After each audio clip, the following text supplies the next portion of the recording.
లేఖన భాగాలు తెరిచి ఇర్మియా 33వ అధ్యాయము 3వ వచనము, నాకు మొర్రపెట్టుము, నేను నీకు ఉత్తరం ఇచ్చేదను, నీవు గ్రహింపలేని గొప్ప సంగతులను, గూఢమైన సంగతులను నీకు తెలియచేతును. Praise lord. సర్వోన్నతుడైన దేవుడు, జీవము కలిగిన దేవుడు మనకి చెప్తున్న మాట, నీవు నాకు మొర్రపెట్టు, నేను నీకు తప్పకుండా ఉత్తరం ఇస్తానని తెలియజేస్తూ ఉంటున్నాడు. నిజమే, మనం ప్రార్థన చేస్తే దేవుడు గొప్ప కార్యాలు మన పట్ల జరిగిస్తాడు. మనము ఎన్నో పనులు చేయడానికి సమయం ఉంటుంది, కానీ ప్రార్థన చేయడానికి మాత్రము సమయం లేని వారిగా ఉంటున్నాను. దయచేసి దైవ సేవకుడికి మిమ్మల్ని గద్దిస్తూ నేను చెప్పగలను, మీరు ప్రతిరోజు కూడా 2.5 గంటలైనా సరే దేవునికి సమయాన్ని ఇవ్వండి.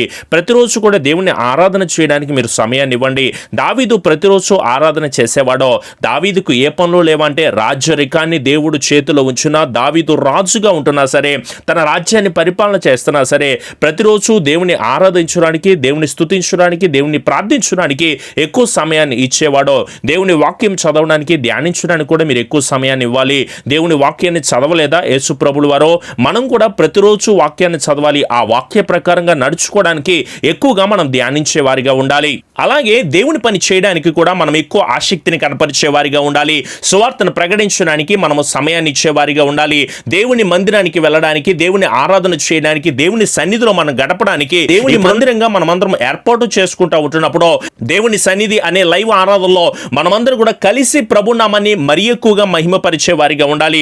దావీదు దేవుని మందిరంలో నివసించునని ఉంటుంది కదా, అయ్యా నీ మందిర ఆవరణంలో ఒక్క దినము గడుపుట 1000 దినముల కంటే శ్రేష్టమని దేవుడు మాట్లాడుతూ ఉంటున్నాడు కదా.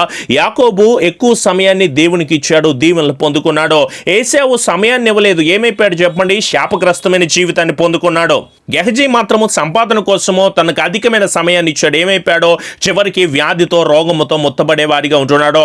అయితే ఇక్కడ దేవుడు మనకి చాలా క్లియర్గా చెప్తున్న మాట, మనము దేవాది దేవునికి మొర్ర పెట్టుకోవడానికి గనక తగిన సమయాన్ని ఇస్తే ఆయన మనకు ఉత్తరం ఇస్తాను అని తెలియచేస్తూ ఉంటున్నాడు. మనము గ్రహింపలేని గొప్ప సంగతులైనా సరే, గూఢమైన సంగతులైనా సరే మనకు తెలియచేస్తానని దేవుడు మనకి వాగ్దానముతో కూడిన కొన్ని మాటలను తెలియచేస్తూ ఉంటున్నప్పుడు, ఇక్కడ మాట ఇచ్చినది మనిషి కాదు, సర్వోన్నతుడైన జీవము కలిగిన దేవుడే. సో మనమందరం కూడా ఈ రోజు నుంచి మొరపెట్టే వారిగా ఉందాము. గడిచిన 6 రోజులు మీరెంతో చక్కగా శ్రేష్టంగా దేవునికి మొరపెట్టుకుంటూ, వేడుకుంటూ, లైవ్ ఆరాధనలో పార్టిసిపేట్ చేస్తూ మీరెంతో చక్కగా ఆరాధన పూరితమైన ఆత్మీయమైన అనుభవాన్ని మీరు పొందుకున్నారో, ఈ రోజు కూడా మీరు తప్పకుండా వదిలిపెట్టకుండా, విడిచిపెట్టకుండా ప్రార్థననే ఆయుధాన్ని చేత్తో పట్టుకుని మీరందరూ కూడా ప్రార్థన చేయండి. మీలో ప్రార్థన చేయలేకపోవడానికి గల కారణం ఏమిటి అంటే, వాక్యానికి లోబడలేని స్థితిలో మీరు ఉంటున్నారో. వాక్యము మనకు ఏ ప్రకారమైన విషయాలను తెలియచేస్తూ ఉంటుందో ఆ వాక్య ప్రకారంగా మనమందరం జీవించే వారిగా ఉందామో. మీరు దేవుని వాక్యానికి లోబడకుండా, దేవుని మాట ప్రకారంగా నడుచుకోకుండా మీరెంత ప్రార్థన చేసినా అది వృధా ప్రయాస ప్రార్థనే. మీ హృదయంలో పాపం ఉంచుకుని మీరు ప్రార్థన చేస్తున్నా సరే, దేవుడు మీ పాపుల ప్రార్థన మాత్రమో ఆలకించునని చాలా క్లియర్గా చెప్పాడు. మనమందరం కూడా పాపము చేస్తూ దేవుని సన్నిధిలో మొరపెట్టుకుని దేవుని వేడుకుంటే గనక దేవుడు మన ప్రార్థనను మాత్రం ఆలకించునని చాలా క్లియర్గా చెప్పాడు. వేషధారుల ప్రార్థన నేను ఆలకించునని, విశ్వాసంతో కాకుండా సందేహిస్తూ నువ్వు పెడుతున్న మొరలు నేను ఆలకించును అని, గర్వంతో నువ్వు చేస్తున్న ప్రార్థన నేను ఆలకించునని, ఇతరుల అపరాధనలు క్షమించడానికి నిరాకరించే నీవు, ఇతరుల పాపములు క్షమించలేకుండా ఉండే నీవు, నీ శత్రువును కూడా ప్రేమించలేని నీవు, నీ సహోదరులను కూడా ప్రేమించలేని నీవు, నువ్వు ప్రార్థన చేస్తుంటే దేవుడు ఎందుకు నీ ప్రార్థన ఆలకిస్తాడు? దేవుడు ఎందుకు నీ ప్రార్థన ఆలకించాలి? ఒకసారి ఆలోచన చేయండి. మీరందరూ కూడా మనమందరము దేవునికి ఇష్టానుసారమైన బిడ్డలుగా ఉండాలి అన్నా, మనకు గ్రహింపలేని గొప్ప సంగతులు తెలియచేయబడాలి అన్నా, గూఢమైన సంగతులు దేవుడు మనతో మాట్లాడాలి అన్నా, దేవుడు మన పట్ల కలిగి ఉన్న ప్రణాళిక, ఆయన ఆలోచన, ఆయన తలంపులో, ఆయన విధానాలన్నీ కూడా మనకి తెలియాలి అన్నా సరే, మనము తప్పకుండా దేవునికి మొర్ర పెట్టుకుంటూ వేడుకునే వారిగా ఉందామో. ఒక విశ్వాసి ప్రార్థన చేయకపోతే గొడ్డుబోతిగా మారిపోతాడండి. ఒక విశ్వాసి ప్రార్థన చేయకపోతే, దేవుని సన్నిధిలో ఆరాధన చేయకపోతే ఒక తిట్టుబోతిగా మారిపోతాడు, ఒక తిరుగుబోతుగా మారిపోతాడు, ఒక పొగరుబోతుగా, ఒక నిద్రబోతుగా మారిపోయే వారిగా ఉంటున్నారు. దయచేసి గమనించండి. మీలో ఇంకా తిండిపోత ఆత్మను కలిగి ఉన్నారేమో, తాగుబోతు జీవితాన్ని కలిగి ఉన్నారేమో, సోమరిపోత ఆత్మ కలిగి ఆసక్తి లేకుండా అనాసక్తిగా జీవిస్తూ ఏదో ఆదివారమో శుక్రవారమో దేవుని ఆరాధన చేద్దామనే భ్రమలో బ్రతుకుతున్నారేమో. దేవుని వాక్యం మీతోనే మాట్లాడుతూ ఉంటుంది. మీరు కష్టాన్ని అనుభవిస్తున్నారో, నష్టాన్ని అనుభవిస్తున్నారో, శ్రమల్ని అనుభవిస్తున్నారో, ఎన్నో బాధాకరమైన పరిస్థితులు గుండా మీరు వెళ్తున్నారో, మీ కష్టాలు కన్నీళ్లు చెప్పుకోవాలంటే పుస్తకాలైనా సరిపోనని భయంకరమైన బాధలో ప్రతిరోజు కూడా అనుభవిస్తూ వేదనకరమైన పరిస్థితులు గుండా వెళ్తున్నావో, అయినా సరే మనము జ్ఞానము లేని బిడ్డలుగా ఉంటే ఎలా చెప్పండి?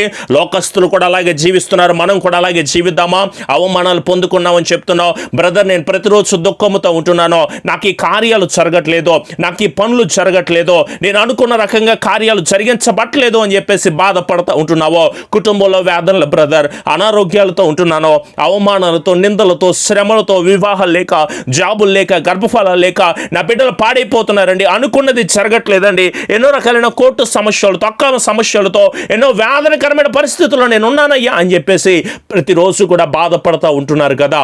మీరు ఎన్ని చేసినా, ఎన్ని కార్యాలు చేసినా సరే, మీరు సర్వోన్నతుడైన దేవాది దేవునికి మొర్ర పెట్టుకోవడం మీరందరూ కూడా నేర్చుకోండి.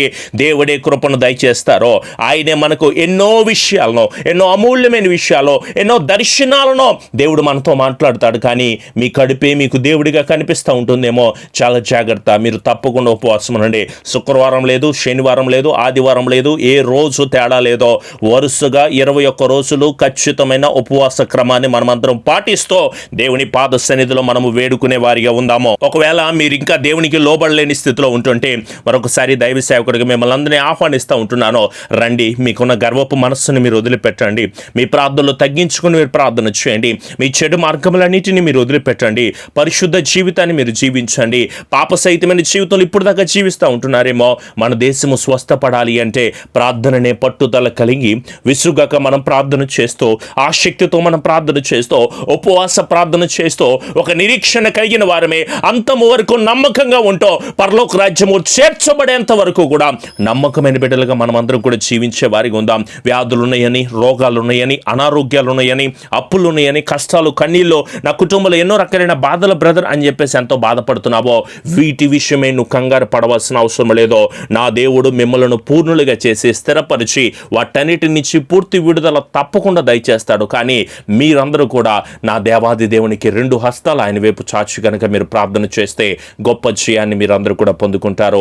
రండి, కలిసి మనమందరం కూడా ప్రార్థన చేద్దాము. కృపాసత్య సంపూర్ణుడా, మా గొప్ప దేవ, ప్రతి ఒక్కరు కూడా మీ 2 హస్తాలు ఆయన వైపు చాచి కళ్ళు మూసుకుని మీరు ఏ ప్రదేశాల్లో ఉంటున్నారో అక్కడే దేవుని నామాన్ని స్తుతించండి. పరిశుద్ధుడా, కృప కలిగిన దేవ, అన్ని నామముల కన్నా పై నామము కలిగిన దేవ, శ్రేష్టమైన మా ప్రియ పరలోకపు తండ్రి, నీ బిడ్డలో ఈ సమయములో, ఈ సమయకాలమందు నాయన మీ పాద సన్నిధిలో చేరి మోకరించి ప్రార్థన చేస్తూ ఉండగా గొప్ప విడుదల, గొప్ప ఆశీర్వాదము, గొప్ప వెలుగుని బిడ్డలకు మీరు దయచేయండి నాయన. నాకు మొర్ర పెట్టుమో, నేను నీకు ఉత్తరం ఇస్తానని మీరు మాట్లాడుతున్నారు ప్రభువా.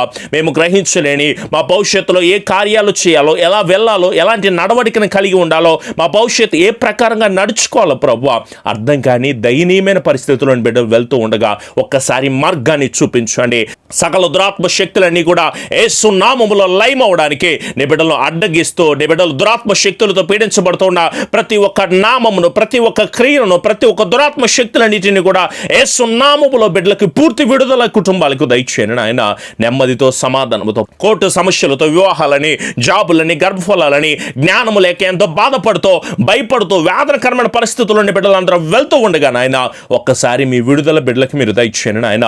దుఃఖానికి ప్రతిగా సంతోషమిచ్చి ఆదరిస్తాను తండ్రి. అలాగే బిడ్డలు వ్యభిచరిస్తూ ఉంటున్నారేమో, పాప సహితమైన కార్యాలు చేస్తూ ఉంటున్నారేమో నాయన, వాటన్నిటి నుంచి విడుదల పొందుకున్న ప్రభువా వారు పడుతున్న వేదనకు గొప్ప దీవెన బిడ్డలకు అందించి, స్థిరపరిచి, దీవించి, ఆశీర్వదించి బలాభివృద్ధిని కుటుంబాల్లో దయచేయమని నెమ్మది కలిగిన ఆత్మతో, సమాధానం కలిగిన ఆత్మతో ఉదయకాలపు లైవ్ ఆరాధనలో మీరు మాకు తోడై ఉన్నాడు ప్రభువా.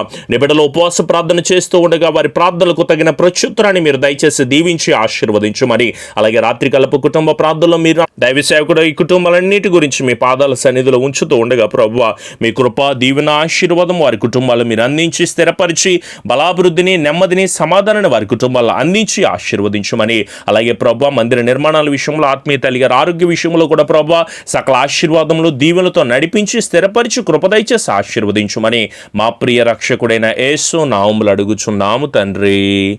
ఆమెన్. మీ ప్రార్థన అవసరతలు మాకు తెలియచేయండి. తప్పకుండా వాటన్నిటి విషయమే ఎల్లప్పుడూ కూడా ప్రార్థన చేసేవారిగా ఉంటాము. ఈ ఛానల్ని సబ్స్క్రైబ్ చేసుకోండి. పక్కనున్న బెల్ ఐకాన్ క్లిక్ చేయడం వల్ల మేము ఎప్పుడు వాక్యాలు పెడుతున్నా తప్పకుండా నోటిఫికేషన్ కింద వస్తాయి.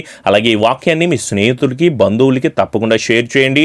వాళ్ళు కూడా ఉపవాస ప్రార్థన చేయమని తప్పకుండా మీకు తెలియచేయండి. ప్రతిరోజు ఉదయం 6 గంటలకు ఉదయకాలపు దేవుని స్వరం అనే లైవ్ కార్యక్రమం వస్తుంది. తప్పకుండా వీక్షించండి. అలాగే ప్రతిరోజు రాత్రికాల సమయం ముందు 9 గంటలకు కుటుంబ ప్రార్థన అనే లైవ్ కార్యక్రమం వస్తుంది. తప్పకుండా వీక్షించండి. ఈ పరిచర్యకి సహకారులుగా ఉంటున్న ప్రతి కుటుంబాన్ని కూడా దేవుడు దీవించి, ఆశీర్వదించి, బలాభివృద్ధిని దయచేయబడునుగాక. ఆమెన్.